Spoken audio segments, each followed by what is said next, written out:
Let's do it. Man, you got your recording or Tactics recording? Uh, We're recording right now. yeah, no. Okay, good. Alright, we gotta cut that.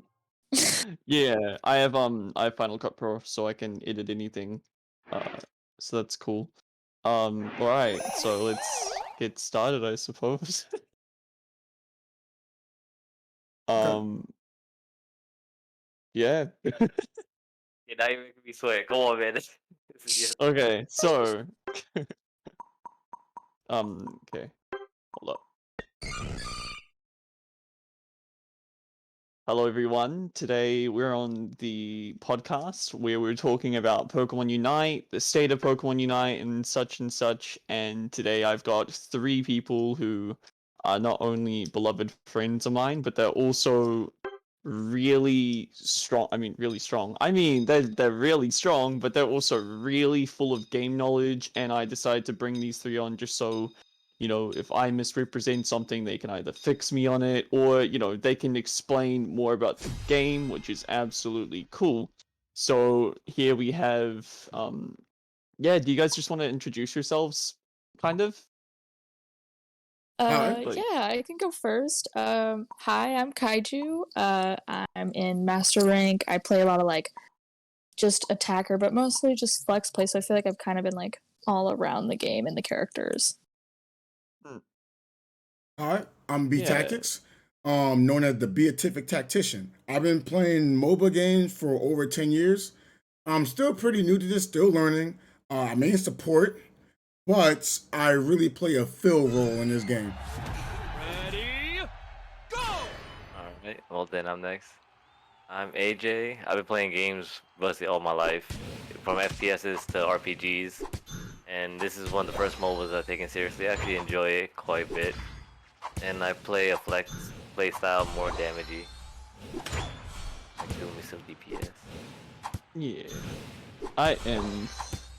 My name is Manapala, and I usually play defender / jungle, but I've also been trying to learn a lot of other playstyles as well, but I'm only an expert, so hence why I brought these 3 in. Right, and so gosh, how the game works. So you begin with a team of 5 players, as seen in the video behind it. And then afterwards, each player will have, or should have, a balanced-ish role of what they're playing. And you can choose between an attacker, defender, supporter, and speedster, an all-rounder role, serving a purpose to help each other win the game. You win the game by defeating wild non-player character Pokemon, or NPCs for short, and they will give you a certain amount of points.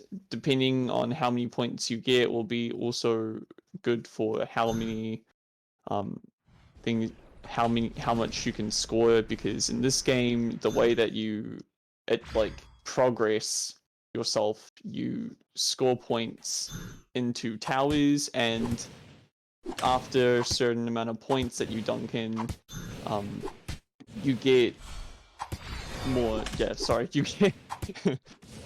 You'll break the enemy's bait. You'll break the enemy's goal, and then afterwards you'll hopefully make it to your enemy's base, and at that point you should be able to go there and just consistently dunk forever if you have that amount of points to score. I think we're gonna have to jump into save mana here. So yeah, the game has certain towers that has a certain amount of points, which is 80 points in the top, and then going back 80. You collect the points by killing the NPCs, as he stated before, and that's where you get the points and EXP level of your main Pokemon.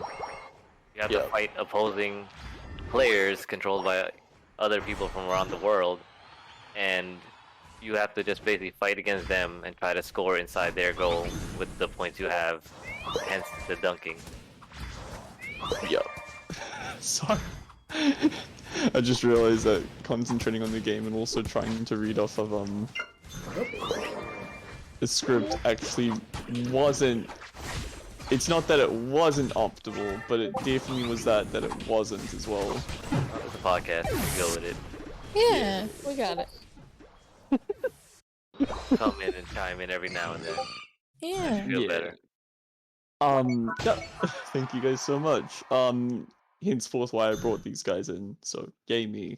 The team can also complete periodically reoccurring objectives, such as Dreadnought or Rotom, which each serve their own purpose. Speaking of objectives, it looks like we lost out on one of them now, so bummer, but that's all good. Hopefully. And at around the 2-minute mark, you get to fight against the most powerful objective, being Zapdos. And yeah, you just try to, and when that happens, you literally get like a ton of points to score, and hopefully you can make a comeback. It's pretty much the comeback mechanic, there's no getting away from that. So we'll be back on that later. Otherwise, yep, we got 3 Masters players as they introduced themselves before, which is the highest rank in the game, mind you. I'm only expert. That's like what, 3? No, the 4th highest, the 3rd lowest. Yep. But I'll be grinding up soon. Otherwise, let me ask you the question. What are your first impressions of the game currently? I would say this game didn't exceed expectations for me. I feel like it kind of felt like exactly what it was showcasing. And then when I played it, you can definitely feel the beginner-friendly, always able to come in and not feel, like drowned by information that other MOBAs have to offer. I kind of enjoyed that part of it, though. It made it very casual friendly, and I think that is optimal for most people. Like for me, yeah, it was a fun game since I never played MOBAs like that very much. I enjoyed the game a bit, quite a bit, still do to this day, and feel like it still has a skill gap where you have to meet if you actually want to rank up or anything. So it has a good variety of casuals and competitive players. So there's going to be a lot of things I like about this game that other MOBAs don't do, right? So when it comes to playing a MOBA game, like normally like you play like Smite, League, there's always going to be like this one MOBA like anyone can just pick up and play, right? But then as you try to learn the game, there's a huge learning curve and you have to like, quote, get good at the game. This game kind of really just has the one standout mode that's really, I'm not trying to insult, but it's for like beginners, the basic Betty of the game. But while having the basics in the game, you still have to work together as a team. The better you can work as a team, the better chance you have of beating another team. I know they have like Metapicks and other MOBAs, the band picks and stuff like that. I'm actually happy they don't have that in the game yet. I want people to get used to the game. But I feel like since people can't get used to the game, like right now we're in this part where things are OP, things aren't OP. I don't want to get too much into that, but a lot of things are being talked on. But I don't think people are really trying to learn everything as a whole. Not everyone, but it's something that really just goes like, man, this is out of control. But the other thing is like you can do something about it, but some will say, no, I just quit, and other players are learning it. That's just my basics so far. I'll give more information as we're getting further into the topic. When the release comes out, we'll have a vast new array of players, so it's anyone's game at that point. Yeah, and I think it brings a lot of depth, hopefully, with some of the matchmaking, with more people able to play on different platforms. Yeah. It's, yeah.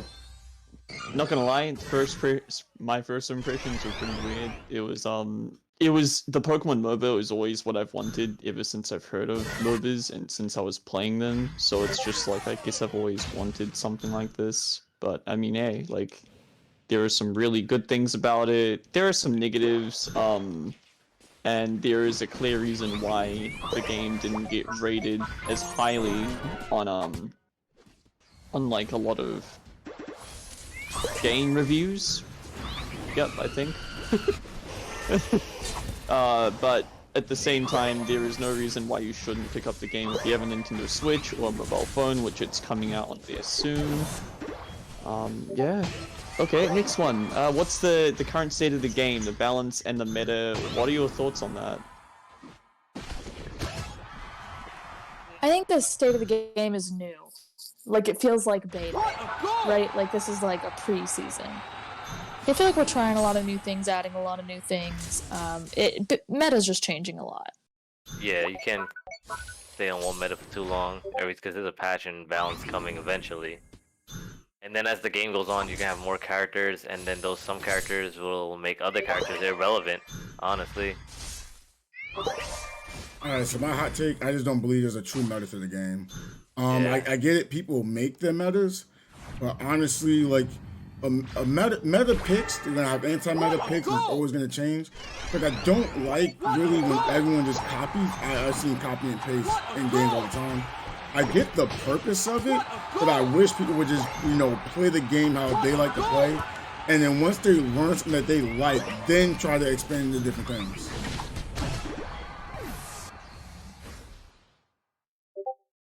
I also feel like, that comes with being kind of new, though, right? Like, nobody knew what to do the first week to get optimal EXP or optimal amounts of dunking in. Like, we didn't know it was going to work for us for quite a while, so I think it's led to a lot of people discovering their own type of gameplay over time. But yeah, there is a lot of just using the same thing over and over for a lot of people. And it's also the company too. They're just putting in hidden features that we have to figure out ourselves and not telling us. But for a fact that Dreadnought, for a long while, we assumed Dreadnought did nothing besides give us EXP and shield. But when we come to find out, it gives us a debuff for the final boss Zapdos for like 60% less damage. Debuff that isn't visible to the user at all. It's hidden on anything that you could check it on. It's not something that you see unless you look at pure damage numbers, which is a little bit difficult to do when you're playing, high-paced ranked. So in terms of this debuff, just so that anyone that's watching and doesn't know how to play the game knows, what does this debuff exactly do when it comes to how it could hurt you when you're playing the game? So the debuff doesn't really hurt to start off. Because you're gonna get a debuff that does not allow you to attack Zapdos, how you want to. 55%. We can even just say 50%. You do half damage, right? But that doesn't come to the 2-minute mark. But Dreadnought, Rotom, they come around 7-minute mark, and I believe 2 minutes after each time you defeat them. But it's only for Zap. So like if you take Dreadnought, you go to Zap, you're not gonna feel it. You go to Zap, you go to Rotom. I mean not Zap, sorry. You go Dreadnought, Rotom, Dreadnought, you don't feel it. Coming up to like the last 3 minutes, 2 minutes, in between that gap, people will start saying, hey, I don't want Dreadnought, or I want Dreadnought, don't want Dreadnought, I want Dreadnought. There's ways around it, but it's more like if you're in a random matchup, it could be tide turning. But if you're with people or the other ways around it, then you're kind of in the safe zone.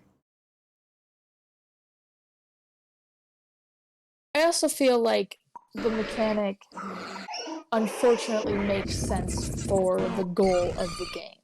The goal of the game is definitely not your typical MOBA that rewards or congratulates players on tactful gameplay or someone who always builds XP. This game doesn't do that. What it wants to do is give you technically almost a coin flip at the end. It wants you to feel like even if you're down on your luck, you can win. And that is beautiful for the MOBA space because it's a lot more fun. And when you're talking about 10 minutes, I guess you need to engage someone for the entire 10 minutes, right? Correct. Not a long game. And I like that. Don't get me wrong. I love my other MOBAs. I could be like a half an hour, 45 minutes. But since this is a Pokemon game, I get it. It's a MOBA game. But you still have it on the Switch. It's gonna be on phone. Normally, as kids playing it, I don't think kids have the attention span to win the last hour or 2 hours into a match. It's a long time. So the fact they dropped Yeah. the 10 minutes, kids can have a chance to win. I mean, you could say, yeah, it could be dumb luck, but there's also going to be a planned strategy to win for experienced players. So I like that. Now, balancing on teams is another story, but I like the fact you always have that chance to win. Like they say, everybody's a winner. In this game, everybody can be a winner. I like it. Correct. Even with, now don't get me wrong, a little bit of an absurd amount of games, you can hit the top rank with 45% win rate over enough time with performance points and luck. Oh, we're talking about rank. So, Yeah. yeah. So I think that, I think it wants to be that. I think it wants everybody to reach their goals in the game, but also that wants everybody to reach for the top of like leaderboards, not just the top of a rank. Yeah. Yeah, rank. I think it works both ways. Rank's a different beast within itself. I personally, I like the rank system for this game. If it was more of a competitive game, I would question a lot of things. The reason why I do like it in this game per se, yeah, you can match up on anyone. Top tier players can go against low tier players. But there's a lot of people just get in, get out, get in, get out. If you don't want to play ranked, you can say, yo, I don't want to play ranked. And you can go just play standard. You can queue up solo play. I mean, like I said, I get where it's trying to do. It still needs some fixing. Because at the end of the day, even though you're trying to get that reach the Masters rank, the last thing you want to do as a veteran player is get stuck with master players that are like the top 500, top teams. And you're like, yeah, let me get a 5-stack with players I don't know too well. And you get matched up with it. I get it. They want it. Yeah, it's a they want to tug of keep war the right now. queues together, but also they're trying to put too many different skill types together too. Yeah, but that's only until you reach Masters. Then you're just basically playing with everyone who had the skill to reach up there. And then you just place with other people. And then I like the rankings of that. At that point, you get ranked with the world, and it's pretty interesting having to play against a lot of people just to rank up and stuff with the point systems. You start at 1200, and for every win, you get a certain amount of points, and losses, you lose a certain amount. I actually like that. It gives a more competitive feel for that. I know it's a hot take. I don't see it as competitive. The reason why I don't see it as competitive, because I've seen players that can perform, and I see their rank being low, right? I just got to Masters, yes. I don't see myself as world's greatest, but I think I'm fairly decent. So I'm around like the 1100, 1200 mark. But I've seen like, what was it? It was a Crashy? I'm not sure.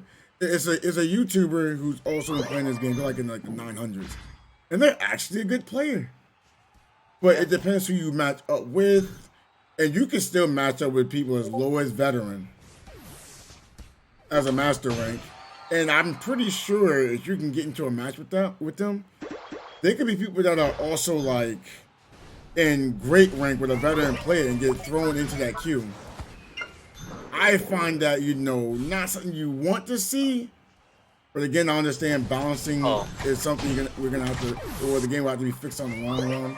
Well, yeah, if you're gonna think about competitive, at that point you're not going solo queue, because competitive you have to get your team 5-stack of teams. That's why the #1 team, they all play 8 hours a day together.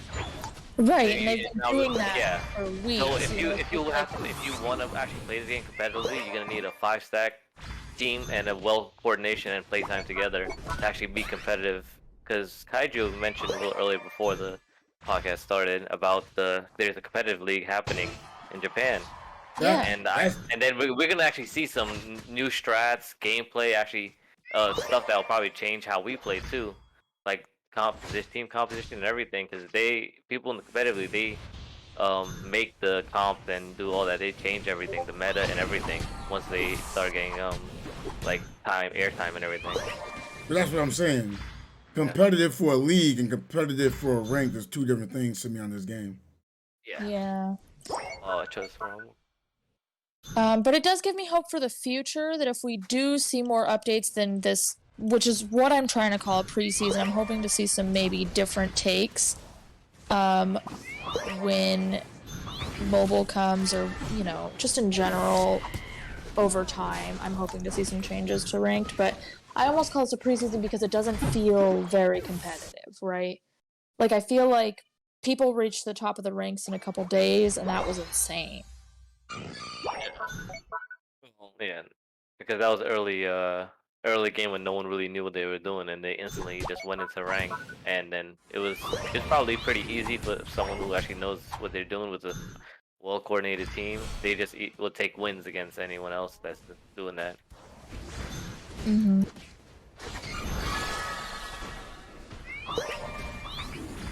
But yeah, early on in the game, it was just a mess. Like, people who played the beta, they already got good. You know they have an advantage over the people who just got in the game and they just started ranked.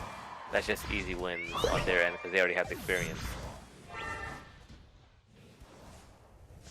I also, you know, it's just crazy that you could just put in hours basically and grind to the top. That was pretty interesting to me. Yeah. Would you be able to emphasize more on that, Kaiju? Just like I was saying earlier about the 45% win rate, like, you would genuinely not even have to win most of your games to climb. So even if you're being carried half the time, you're still gonna be further out than somebody else, right? Who didn't play all day. Yeah. So you're getting people who can't play who still make masters in the first couple of days just because of how the game rewards gameplay as much as it does rank.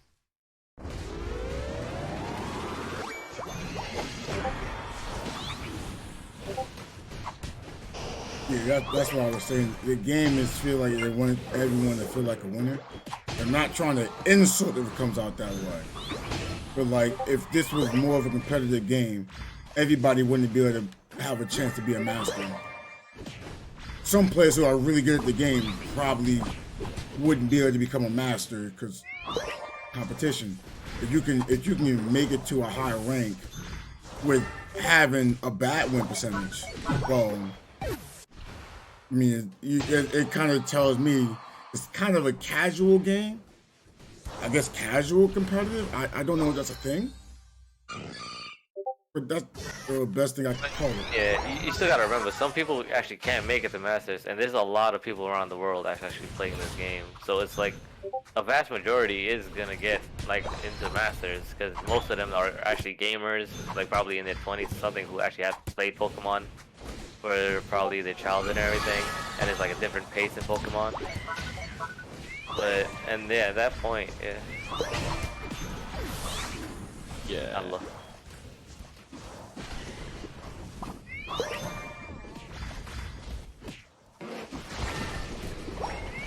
Ooh, I like to make a hot take. Yeah. Go on. Right? So I've been playing this game for a while. I've been trying to tell people, hey, you can make anything viable, you know, if you know how to use it. You know, oh no, this play is best. And I'm not saying there's no, like, you know, one can't do something better than another. I would not be one to say that. But man, no man. I was screaming for the longest time. I was like, you know, all rounders are good tanks. Norris had this hot take when everyone came back. Nah, you don't need them. And I would say, I'm not saying it's a need. But depending on whatever, well, you know, all-rounder you chose, you know, the Carlos are all-rounder, Charles are the all-rounder. They play differently. Garchomp's an all-rounder. And I would say, you know, having them on a team won't hurt you because they still have damage and still tankiness, which will allow some supports to play better. I've seen a lot of Mr. Minds being able to, you know, really toss their dominance around because of it. I mean, I've been enjoying it me personally because I like to use Blissey. Really hard to use Blissey with the lack of tanks, and I don't mean just defenders. I mean all rounders as well. Speaking of all, There's no one who can really 1v1 without just pure damage. They can't live by just hanging out, you know? exactly. It's not. Yeah, that's exactly why Yeah. I brought up the all rounders. I didn't want to say two defenders. I mean, I feel well. Okay, What a goal! we can talk about Blaster another time with damage. All right. People want to But- put on that topic. I was gonna say any character can be played in a certain way. You can make defenders attackers, supports attackers. Like it depends on what kind of playstyle you're looking for that character. And I like the versatility in the game like that. Yeah, I was gonna say, they have like, I feel like the all rounders like the warrior class, from, like Smite. You know, like someone that can dish damage but also take it too. I'm not gonna say they work great. It's like they're gonna like take damage like a defender, but they're able to hold their own. Time's up. And it's just a great feeling to see other players being You played. lose. Because it does get stale after a while when the only support being played is Wigglytuff. Because of that lack of, sustainability when you just have a defender. So I'm hoping we get, well, okay, I know Elder God's probably not going to be played. So that's wishful thinking. But Well, I guess I am hoping that people start picking up all rounders a little more. People start using speedsters a little more because, again, I know hot take. Just having attackers in the jungle only is rough because yes, they're going in for farm, but what about what speedsters supposed to do? Like their actual role. I just feel like when it comes to ganking a lane, I get it. Late game speedsters fall off. But that's kind of in a way like that for general how MOBAs go. Not like, oh, they suck, but they really have an impact within that laning phase. And I just kind of hope that could be shown more. I don't know how to make it happen, but I just hope it happens. So that's a really good segue to my next thing that I wanted to talk about in the game. So it's the state of roles and mechanics. So just so yet again there are 5 roles and they usually work really well in the role that they do. So attackers are supposed to deal more damage and get kills when they can. Usually they have a high damage output, but they're in response to that. Whereas the downside, they have low health. They have really bad defenses, and that's the trade-off. Trade-off is the word I was looking for. And in the defense class, they're more tanky. They can take a lot more hits. And their trade-off is that they're either a little bit more slower or they have less damage output, even though right now it certainly doesn't feel like it. And then afterwards, Blastoise. We can get onto him later. Actually, he was newly released a couple days ago or a few days ago. You sleep on that Russell. That damage is real. And then the speedsters, they usually are a more solo-ish kind of class. They're meant to just help your teammates go in the fight, finish, and then go back out. They're just supposed to in and out initiate and engage with your teammates, fight, try to win, and then disengage, and then go and try to rotate to the next set of teammates. Yeah, AJ would know. As soon as we met each other, he was brilliant at it. I don't know. And then the all-rounders. I mean, the all-rounders position is really weird because not a lot of all-rounders are being picked right now, even though the Garchomp at the bottom of the screen, Mr. Krabs125, that guy, he's playing one, but not a lot of them get played, and it feels really lacking, to be honest, because it's just I don't know. All-rounders just The don't game. the game, there's not enough punishment for not farming, right? The game handholds by giving you passive EXP even when you're not farming. So because of that, I think it makes all Pokemon viable in the jungle. You could even take supports in there with crit damage, and it would be okay. You don't even need the crit damage. Exactly, right? It would be okay. But what I more mean is like, there's no definite damage gap between a speedster and anybody else, right? Because a speedster early game should have the damage gap, and I just don't feel like they do. Certain mechanics and certain speedsters definitely do with certain moves, but as soon as they're caught out, they're not as useful. Which is too similar to an attacker. So it almost makes it like, why wouldn't you just have a attacker go so that they can late game scale, because it's not like the jungler is there for most of the laning phase, even if you're just supposed to be ganking. It just is rewarding too many play styles with the passive EXP. And I was just gonna ask, like, can we let the viewers, like, anyone who's watching know that, like, what ganking is? It's a MOBA term. Ganking is essentially you showing up to help in some type of fight. Doesn't have to specifically be in a lane, but for instance, you know, if one lane is struggling, people are about to dunk, you go up there, you show up, and you're now helping a 2v2 be a 3v2. So numbers are in your favor. It's just essentially like help. Mm-hmm.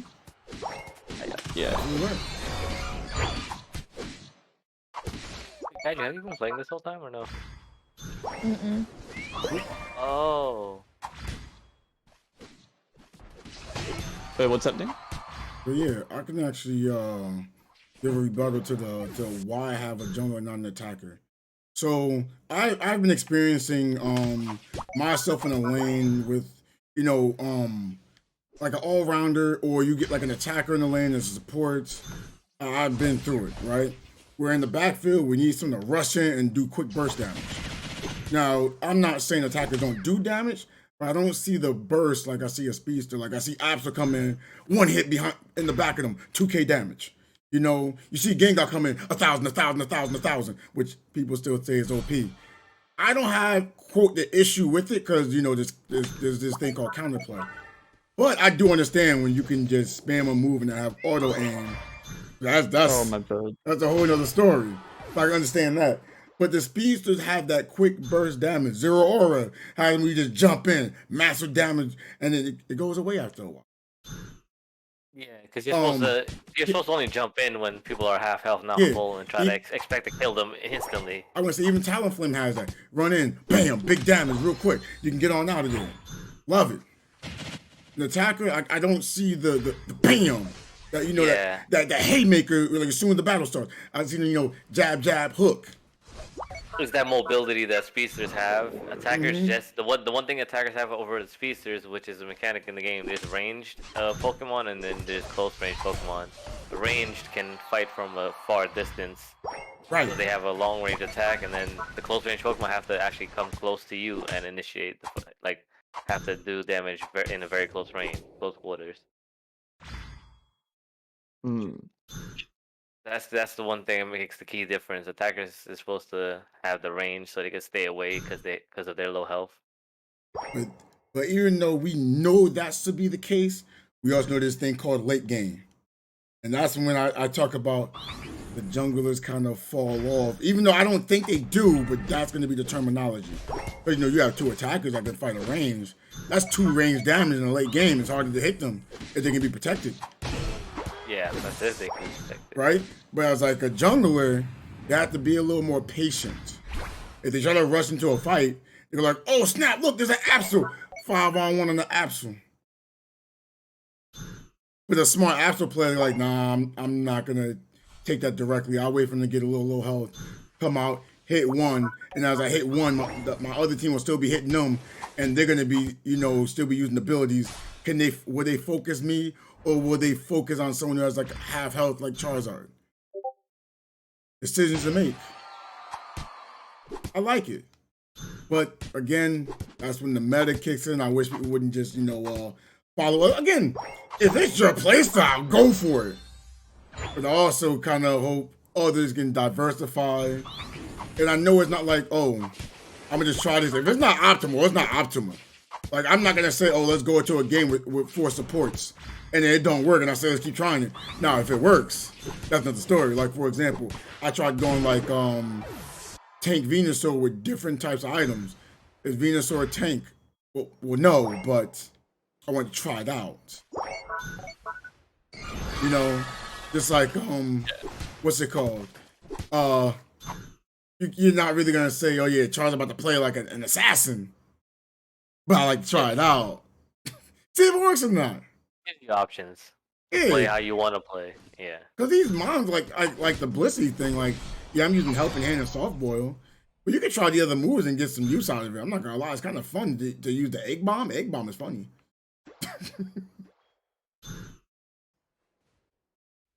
Yeah, and I reckon that's one thing that they also support a lot is playstyle, because when you level up, you can pick between 2 moves for one of the moves that you have in your move slot, and it's pretty good.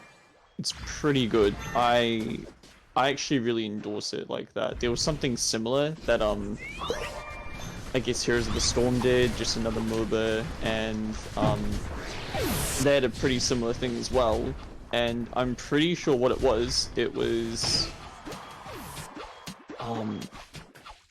yeah. So you would unlock your moves like just by leveling up, and then afterwards you would be able to upgrade them.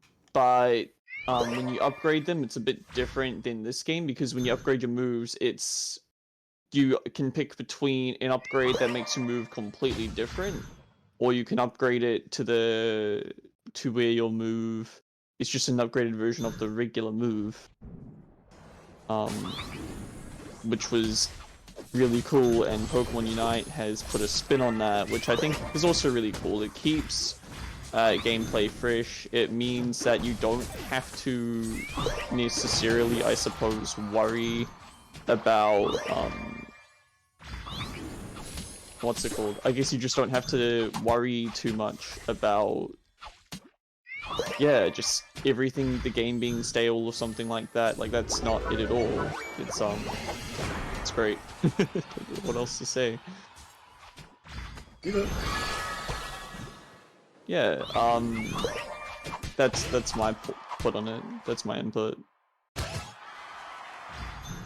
So yeah, so we've addressed a lot of problems that are with the roles and the mechanics and all that. We've addressed the state of ranked. So ranked isn't really doing too crash hot right now. Yet again, this is a Pokemon game, and Pokemon is usually targeted towards kids.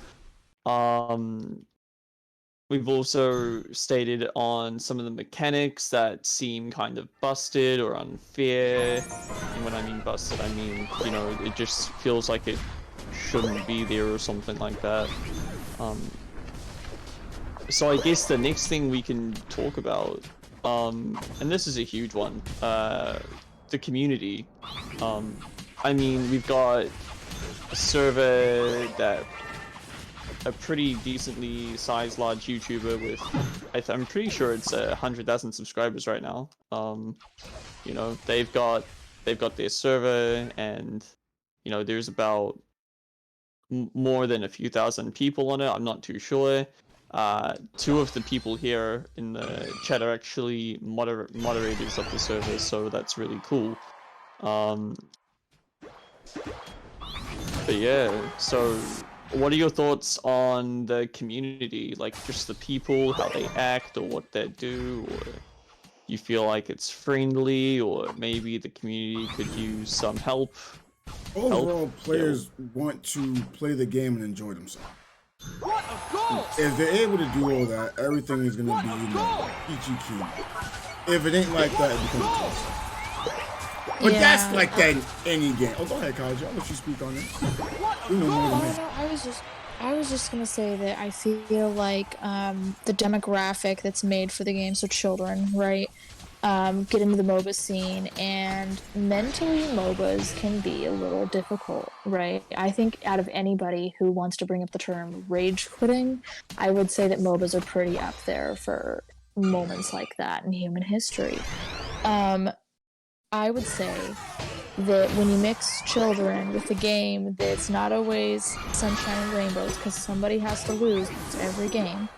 5, I would say 4, that 3, you're seeing 2, different levels of 1. like emotional maturity, Time's up. right? And it even can make You like, lose. for instance, like me, like full grown people I know, like upset or frustrated.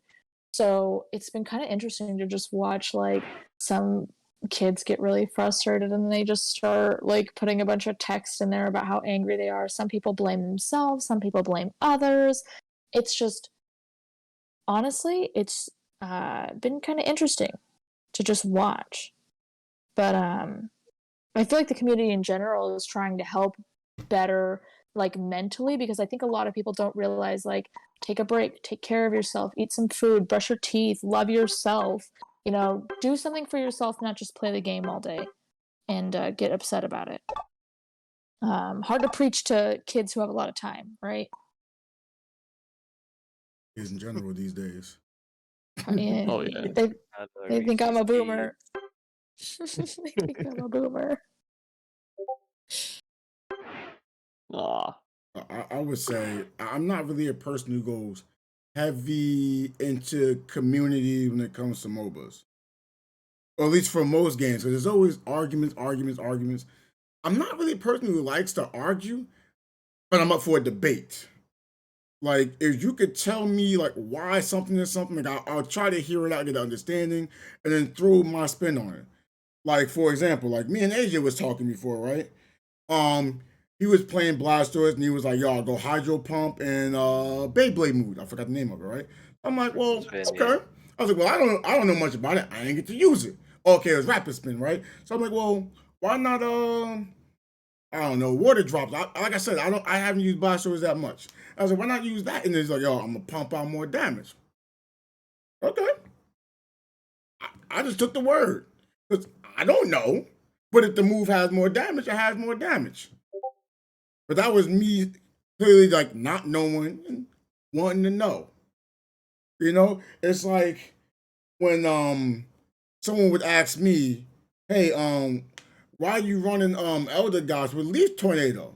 This is before the Elder Gods nerf. I was like, "Well, I like to run Elder Gods with Leaf Tornado because even though I prefer the heal move, I hate throwing it out there and everybody be running away and constantly left, right. Like, they out here juking my heels. So I just go with the Elite Tornado, so at least they get a movement speed that they wanted. I can inflict damage, and I still have Cotton Guard to heal. That got nerfed, so it made it a little more difficult. But then later on, I started going back to another move. Like, hey, this is the move I really need to have if I'm looking to heal.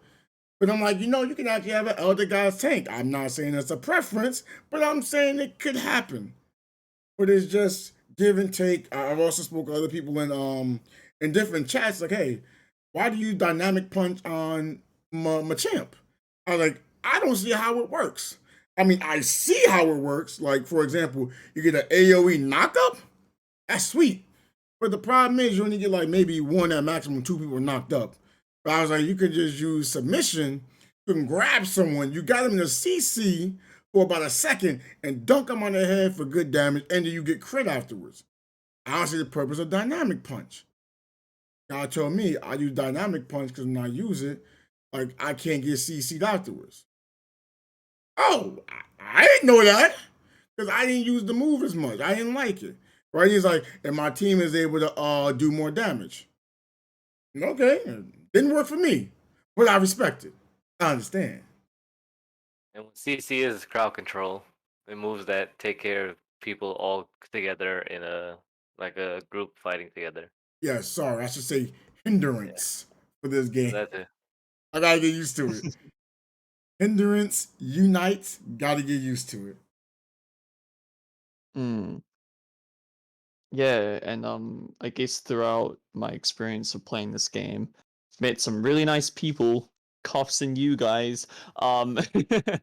maybe not make that joke. COVID's still around. But you guys are Yeah. amazing examples.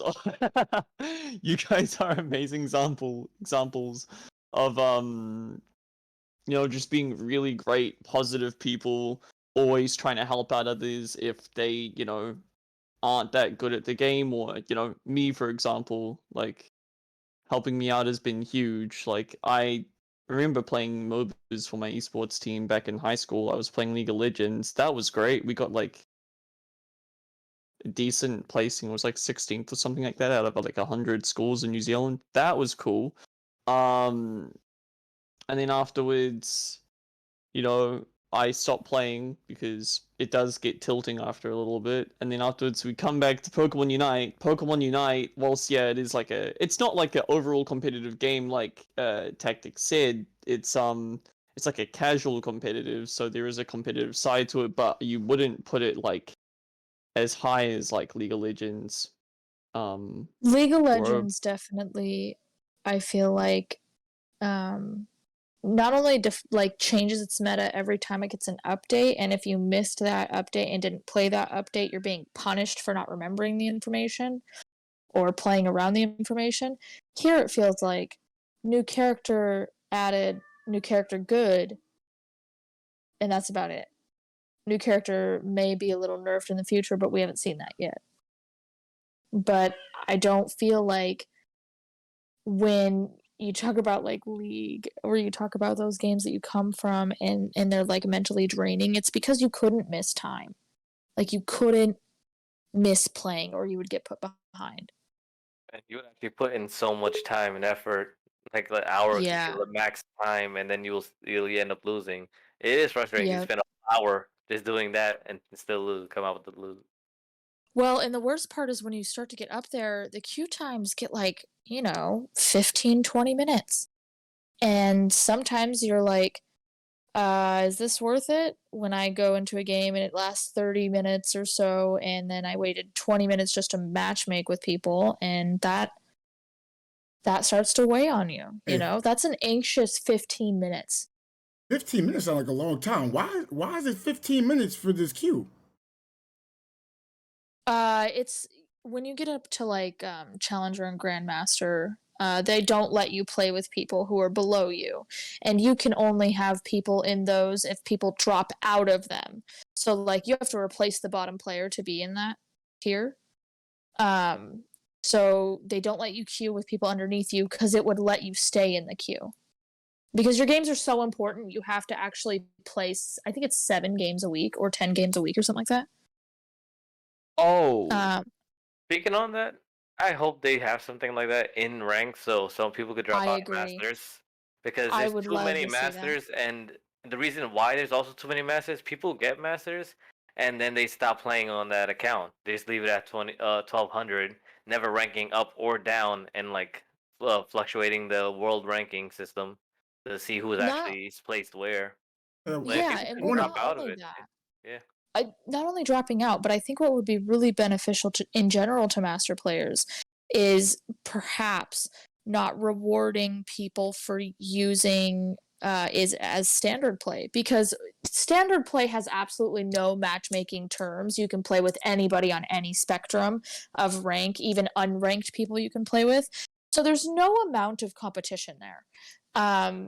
You know, there are people who have gotten on like, I think it's 68 win streaks on standard gameplay because they're just so overpowered. It's really hard to lose some of those standard games if you have a really vast knowledge of the game. I would say it's so not fun to play that other people are choosing to use the ranked play as a challenging PvP, but not so much pressure because I can't fall out of this tier. Yeah. And I They think that's dangerous. If they were able to fall out of the tier, they wouldn't be doing Messing that. around. Yeah, they would be messing around or leaving games, going AFK and everything. It's like, Well, I and then definitely they need a system too where if you don't play ranked, you get you lose points and downgrade, and if you don't play long enough, you get dropped out of Masters, because there's a lot of people that, like I said, stay at 1200 to get Masters, and they don't touch the game again. They wait till the next season, which is Right. like, then why are you like, why did you play the game? Yeah. And you have to wonder at what point did this company decide that Tencent has made several MOBAs that have featured really good ranking systems, and then on the other side of that, Pokemon has made other ranking games like the VCG and stuff, or VGC, sorry. So when you see like how Pokemon wants to do rankings for games, it makes a lot of sense. I don't think it's personally going to change just because of Pokemon in general, but my hope is that it does for the longevity of the game, because I see a lot of people dropping this immediately. We have mobile release coming up, and that's not going to change anything. We're going to keep the same season, the same rank. It's going to make it boring for the next 60 days after that, and we're still 20-something from the drop for mobile. I just don't foresee the cycle looking good for your first season. Hey, I wanted to state in, is Grandmaster equivalent to Masters on this game? Because we don't all play League of Legends. No. So what is So what's the highest rank on League of Legends? Challenger. So Grandmaster is under Challenger, or is it even? Yes. Oh, okay. It doesn't sound like it. Challenger doesn't sound like the best one, huh? It sounds funny. Doesn't sound very right. I guess it's Challenger because you're challenging the world ranks at that point. Just trying to be played. It just sounds like it's below the other ones. I'm Yeah, not gonna the lie. outside looking in, if I hear Challenger, you're looking to be, to go against the champion, the master, the best of the best. You say, I made it the Challenger. It's like, well, who you challenging? Yeah, the best. But who's the best? Listen, I don't make the I don't make the rules. Okay, I just wanted to say, but I do think. Oh no, you're good. I do think that like the community agrees with you though. Like nobody likes the naming of it, but also you got to think like League of Legends has like, I can't even think of all of them. I don't know, a far more amount of ranks. Like we in Pokemon Unite only get beginner, great, expert, veteran, ultra, and masters. That's 6, right? And League gets like, I don't know. Well, I like to state, well, this game is fairly new. League has been out. I think I played it about 10 years ago. Not per se. I know I played League's been out for longer than that. Yeah, but I'm just saying, like, how long it could date back. Like, I played it then. I know I played it in the year 2014 with my sister. I didn't competitively get into it, but I was fairly decent in it. I didn't want to play competitive mode because the toxic community, but that's not what I'm trying to get in, right? So what I'm saying is the game is a lot older, so I had a lot more time to mature. Just like I play Smite. A lot of things changed from, before release when you're playing like in beta to now. I think it's in season 8. A lot of things have changed. The game has been out I played it in 2014 to start off, and it's 2021. I still do play it. Not all the time, but I still do play it. So I can see myself maybe as like the casual, the casual mobile player, but I'm fairly decent at mobile games. So what am I getting at, right? That game has been out for a while. This is fairly new. It still has time to learn and adjust, and a lot of systems are a lot different. On League of Legends, Smite, most of your traditional mobile games, you do buy items in the game, and this one you don't buy items in the game, you buy it outside the game. So it's a little bit different. It has a lot more going for it. So I see it's more of a casual. League is more of a, what's the word for non-casual? I don't want to say try hard, but everybody got different definitions. Try hard. Yeah, everybody got different definitions for that. I like the terminology of it for me, but I'm just saying it's not as casual. And yeah, I think you get more rewarded for having, being skilled, understanding items, and the better skilled player usually wins. Over on this game, yeah, you can be the more skilled player, but you still have, a lot of things that go into the game. Like I played Smite, so normally like I would win majority of my games, even when I played ranked. But The only time I'd really lose if I had like, play against another team, didn't know what's going on. Once I got the platinum rank, that was around my rank. Gold and down, it's like, oh, I got this. I'll win eventually. On this game, like I said, the rank don't matter at all. So I'm just saying there's games that are more, traditional, not casual. This is casual. So with the master being, you could drop out a master, I think it might lose its appeal. Right. I do think that even putting time limits or that people need to play to not lose some rank, I think even that would de-incentivize people to play, quite honestly, because people like it for what it is. It's basicness. It's really easy to pick up, easy to leave. It'll be its greatest attribute and also its greatest downfall, in my opinion, without extra depth. But I don't know if that's coming or when that would come. Time will only tell, and I like to stay hopeful. What if they added more to the game, like, for example, different modes? I don't think you could have different roads in ranked. Okay, well, I play tons of different games. MOBAs, out of MOBAs, I can call myself, I guess, a gamer now. But even before I gamed, we had like a 5v5 basketball league. We also had 3v3 basketball leagues, 2v2 basketball leagues, half court, full court. Yes, I'm going to reference basketball a lot because that's what I grew up on. So here in rank, they got the 5v5, right? They got a 4v4 map. I'm not saying I'm, the greatest person at the maps. It doesn't mean I love the maps the best. But I've seen like the 3v3 do get kind of competitive in the quick play. I know Smite has used to have different rank modes. They had a 5v5 rank mode. They also had like a joust, not joust, duel for the 1v1. That's the rank mode. I don't know how they implement a 1v1 in this game, but I can see a 3v3. I can see the 3v3 from after I chose Wigglytuff and said, oh no, Wigglytuff's a tank. Okay. I was more saying you couldn't change the map. I thought maybe you were thinking like new objectives. We were on a different page. My bad. No, even then. So like I said, I don't know League of Legends. You got me on that. I don't know too much. So I've been playing Smite for ranked. They actually changed the maps. It's been a lot of map changes. Every season is a new map change, just about. So like they just recently added. I would support that every season, but you definitely. I don't know how competitive this game could get with lots of changes. So like on Smite, they have like they have buffs in the jungle, right? Like I hear they have buffs in the jungle. So they got like a speed buff for the jungler so you can move faster. Normally they got like another lane, they got the solo, you pick up the blue buff. Blue buff gives like a mana regen.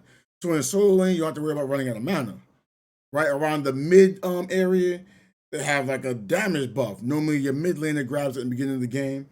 And then like on the side, like the side with the duo lane, they have a buff that either person can pick up and it gives you an attack speed and you can reduce people defense. So like there's not many of that in this game yet. I don't know what they would implement because having a lot of buffs might, be a lot because there's only 10 minutes and the map isn't too big. But I see the 4v4 map, the 5v5 map, the 3v3 map. So this is what I'm saying. Like if you were changing the map, right? So Zapdos in the center, right? Before and they got those two core fish. Normally in the lane, there's always someone that sneaks to the core fish and takes it, right? They don't look at their side of the map, right? So they got these Ordinos that spawn if you lose a camp. Well, right there, I feel like if you can somehow get a buff over there, you have something to fight for.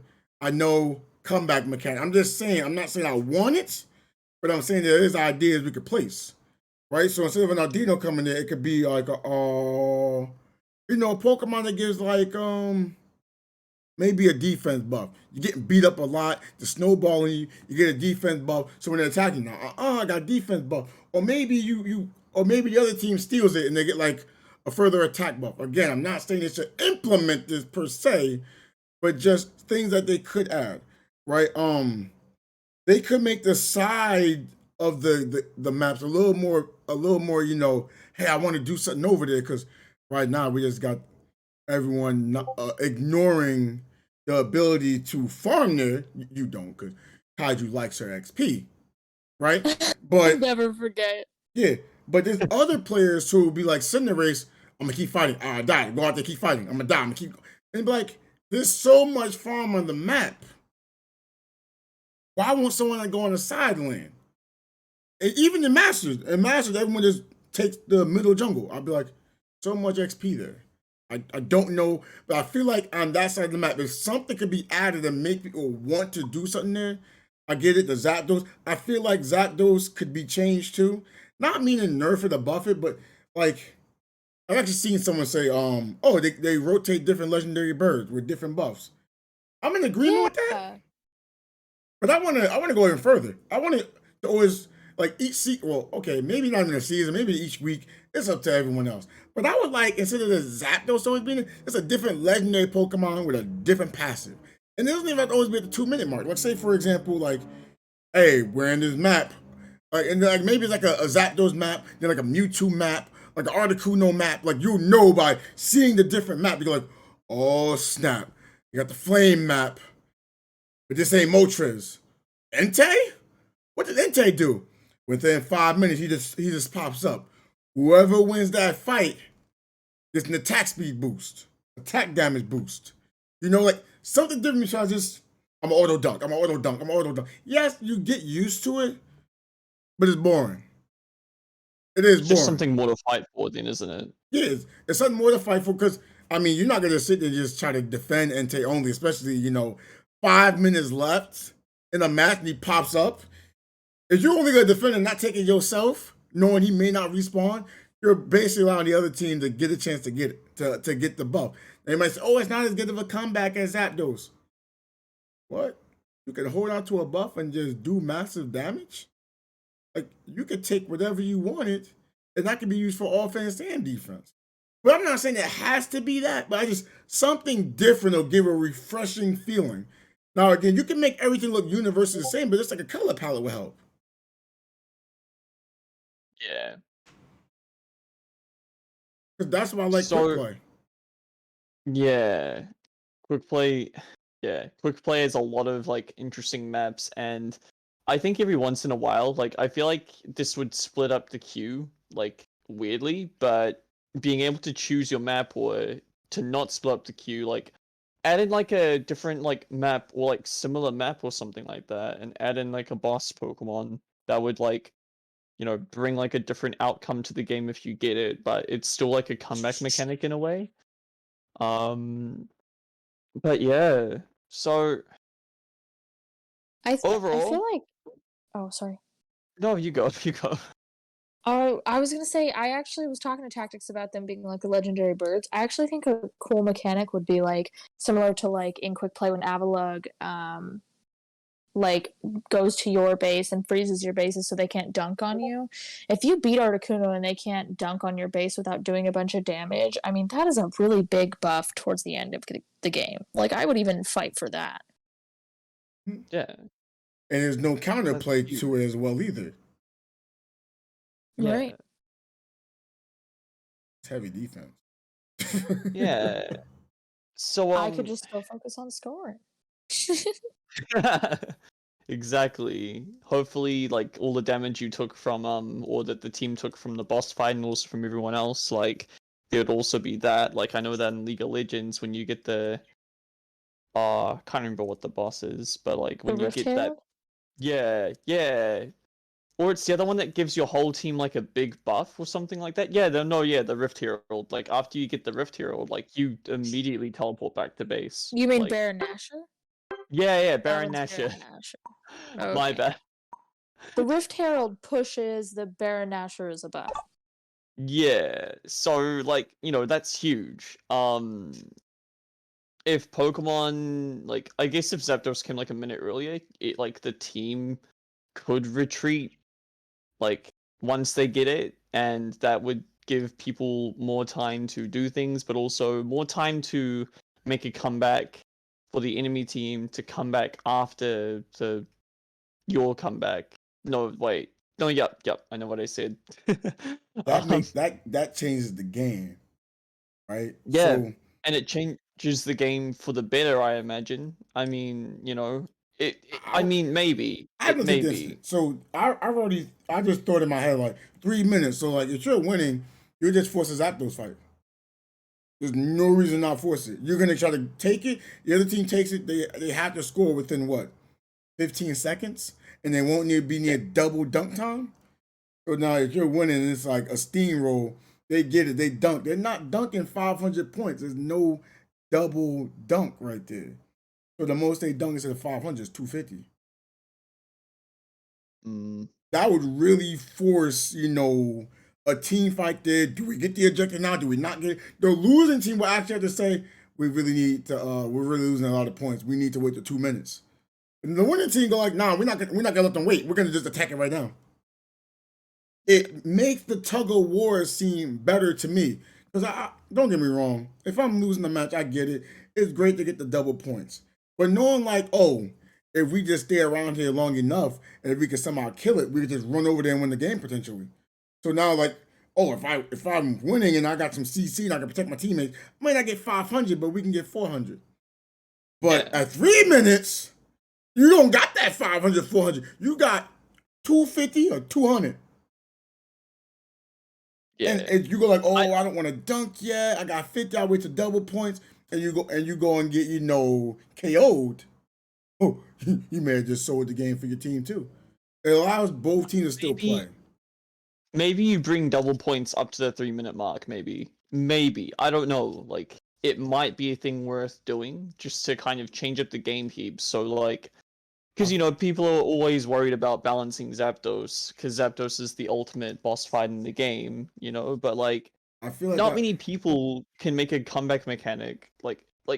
Not many people who've just gotten like beaten by the comeback mechanic in the game, they feel it really rough to make a comeback because Zapdos will get beaten at around like 1 minute after it spawns usually, and if the team is really like consistent and if the team is really good, they would take it as soon as like it comes out and like only have to worry about it for like 20 seconds, and therefore that leaves time for the enemy. But it's Well, and even when you have the buff up for the double scoring and the instant score from Zapdos, if you're playing a Lucario that has a sprint mechanic or like dash forward mechanic, you can actually reach the end of the map from your base, which no other character can. Not just him, but any dash character can, but no one can without it. You can still hit your Zapdos dunking. So you're telling me someone that I killed earlier in the fight could still come back and dunk. Like, that does not feel very fair. I want to more just say if you move the double dunk to 3 minutes and Zapdos 3 minutes, I don't think that changes anything. I don't even think it's that. I think it's because Zapdos stuns you and does damage to you when you don't take it. Yeah. And they get to get past you for free. Yeah. That's really the one. But that's why I want double dunk more at the 2 minute mark and Zapdos at 3, because it makes teams have to think and decide what they want to do. No, that would be good. If you move it to 3 minutes, well, what's the difference between the 3 minutes for both and 2 minutes for both? There's more near the end of the game. But that will actually give the other team a chance to score with extra time still left. If they clear it, Zapdos within 1 minute and have 2 minutes left, and if they can defend and wipe out, they can just counter score and still have a chance, even if they lost to Zapdos. Yeah. Mm-hmm. I'm hearing that, so I'm still seeing, because I've done this before. I've seen games like this too. The other team goes and dunk, you can still counter dunk as the team who lost Zapdos. So you got the 3 minutes, a whole nother minute. You're probably still fighting for Zapdos for the similar amount of time. And you say, yeah, I'm going to go back and counter, but then by that point in time, once they dunk Zap, they're just going to defend to it. I get it's a longer amount of time, but I still feel like the Zapdos mechanic there that people are saying is overpowered is still there. Like, because like we play quick match and we don't talk about Zapdos at all being overpowered, and Zapdos comes up 3 times, Yeah. maybe more. I No. don't know. I never really counted, but like I know. Honestly, it's the double points that feel like unfair. Do you get double points in quick play? I forgot. You Yeah, do you at the do very at the end, but 1 you minute don't mark. get it with the first two Zapdos. If you get them on time when they spawn, you will not get them with the first 2 Zapdos. The third one is the game changing one. So think about Supposedly. that. They still got the same mechanic in quick play, and no one talks about that being overpowered. I guess don't it's actually just- think that Zapdos needs a nerf, though. I think that I've learned to adapt around it now, and I feel like the rest of the people can too. Oh yeah, I never. They seen just it. need. Yeah. Learning curve. Yeah, once Yeah. you put in more time to get used to it. I just feel like the problem Yeah. people aren't used to is the fact that Zapdos comes in and the double scores at the same time. But then in the quick play, Zapdos can be. I feel like if you was playing on standard and there was something there before Zapdos that can apply like better score. Okay, I get it. You got Rodon, cool. But if another thing came in the center that you fought over beforehand, might make it a little more entertaining. Yeah, yeah. Not saying, oh, you get this, you're gonna go for like a double dunk.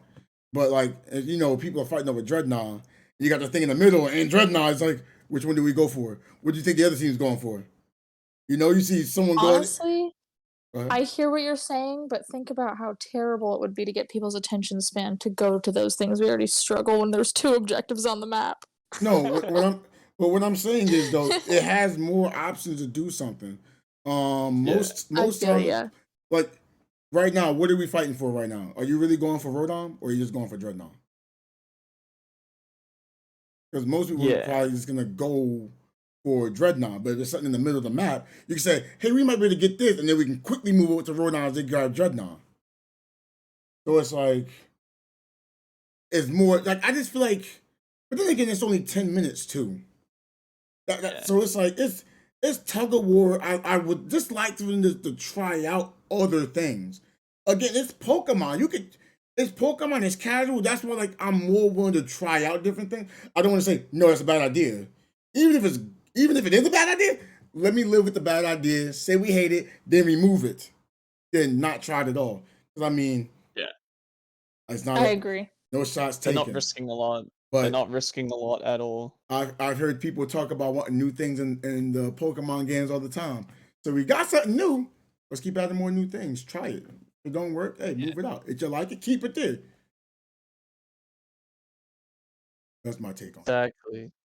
No, yeah. So, yeah, no, thank you guys very much. So wrapping things up. So in this half of in that half of what we talked about, we were talking about the state of the roles and the mechanics of the game, how each role and each mechanic just needed balancing, or whether something was underappreciated, or whether something was just like overrepresented. The Pokemon Unite community as well.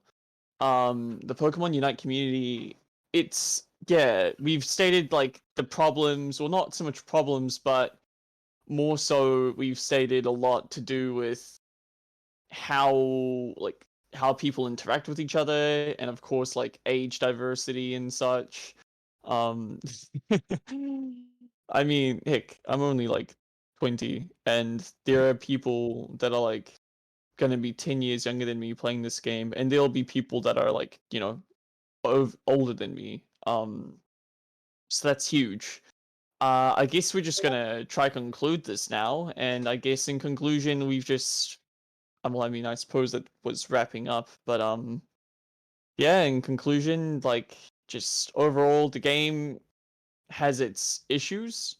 The game definitely has its good spots though. What would you say to people, like, whether they are, new to Mobas, or whether they want to pick it up? I mean, the mobile release on your phone is coming soon. What would you say to those people out there that, like, because not everyone has a Nintendo Switch as much as we'd love to say that. Like, I don't know, maybe people at my pick that have Alright, the bird's just gonna keep squawking. My bad. What would you say to anyone like that wanted to pick up the game, whether they're going to try it? What would you caution them of, and what would you let them know when they get started in the game? You know, like briefly, but you know what I mean. I personally, I would say my number one thing that I want anyone to take away is every time you lose, go learn a new piece of information.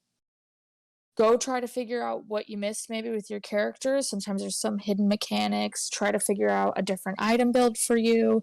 You don't really even have to change anything about your gameplay. Just learn something new. Maybe it's something new about a character that you can't counter very well, but you figure out their weakness. Just always be reaching for information. Hmm. No, thanks for that. Where would you prefer to find that information? Just what? Where? Personally, I think watching other people's gameplay is probably the most helpful, but if you needed something more quicker on the go, Unite DB is pretty good. There's, whole parts of social media that's dedicated to these things. I've seen TikToks, I've seen Reddit posts. I mean, really the internet there's just a plethora of information. Yeah. AJ, have you got any words to conclude? Well, just don't get too upset after a loss, because it's like you have another game, you keep going, and if you're playing ranked, you'll get discouraged after a few losses, but just take a little break and just keep going, because if you don't play, you're never gonna climb. And since it's a free game, yeah, definitely you should try it out if you like Pokemon or MOBAs in general. You could just give it a free try, and if you don't like it, you can just delete it afterwards. But overall, it's a fun game for anyone, for any ages, honestly. Yeah. B, any last words? Yeah. Buy Blastoise, spend $35, get Buddy Barrier, you'll win. I love that. I love that. A plus. That is so relatable. Tell about the pay to win aspect.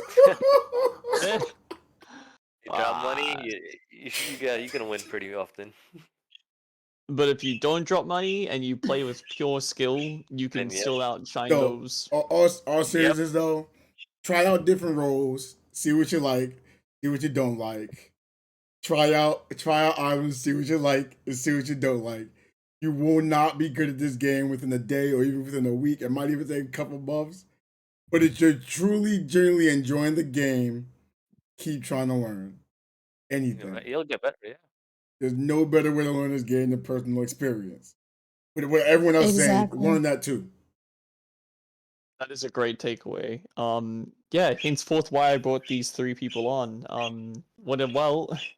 We have to wrap things up here. I know that lots of people do have lives outside of talking to people, but hey, that's what friends are for, right? We just talk, we hang out, we have fun, and we do amazing things.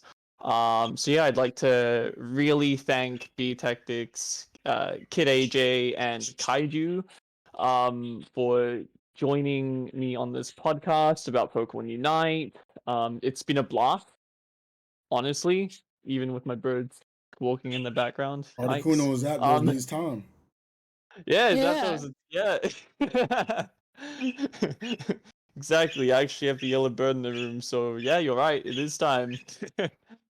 But overall, you guys have been very informative, and I'm still even learning. Like, you guys have had a fair bit of time, a lot of time to play this game and understand lots of things. I would consider myself still learning. I do have a good grasp of the game, but hey, like, you're helping so many people out there. But yeah, just thank you guys so much. It's been amazing. Don't know what else to Yeah. say. Thanks, friend. With me. We appreciate you. Yeah. So yep, definitely pick up Pokemon Unite. It's a good experience. I definitely recommend it if you're a Pokemon player and you really like MOBAs, or if you really like Pokemon and you want it to be a bit more competitive than just the video games. On the DS or the Pokemon Sword and Shield, definitely pick this one up. It's a lot of fun. Thank you guys so much for tuning in, and we'll catch you guys in the next podcast.